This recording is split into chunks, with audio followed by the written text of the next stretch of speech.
Remember that paper 1 will ask you to do a very close reading. This is why in our practice work I ask that your first read-through is a color-coded read-through.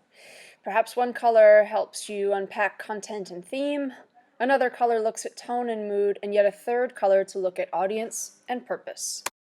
Organization is massively important for either of your exam papers. You must do an outline before you begin to write out the actual exam. Your finished exam paper should have evidence that you've been deconstructing the text in question. Here are some ways to do such deconstruction. Be sure to have examined the style of the text, both the author's style and the different conventions employed within the text.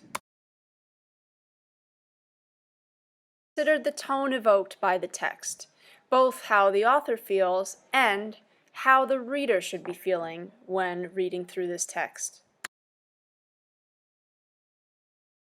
There are certain audiences that would have a much different reading of this text. How do you know? What about the text and author is credible, emotional, or logical? Be sure to unpack the specific decisions that the author has made. Word choice or diction. When looking at specific words, think about their connotation and denotation. Has the author used sarcasm or verbal irony?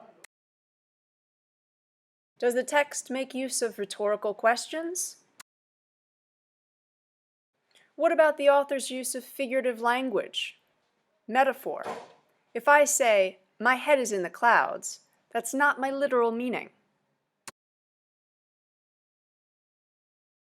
Does the author use analogies? For example, I could make an analogy that compares our paper 1 exam to a game of basketball. You should have a backboard, that would be your outline, and a net, the criteria.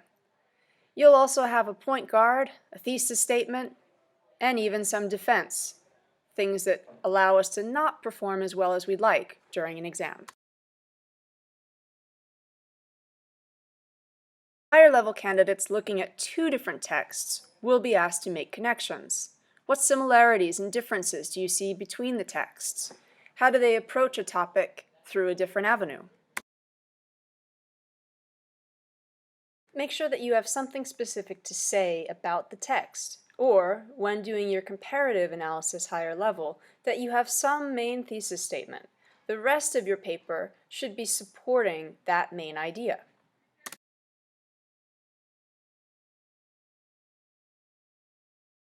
It's all about gathering your specific evidence from the text. Make sure that when you make a point, you support that point from a specific quote from either of the texts. If you don't have enough evidence, your paper is going to fall flat, and we most certainly don't want that to happen. Good luck exploring Paper 1 of the IBDP Language and Literature course.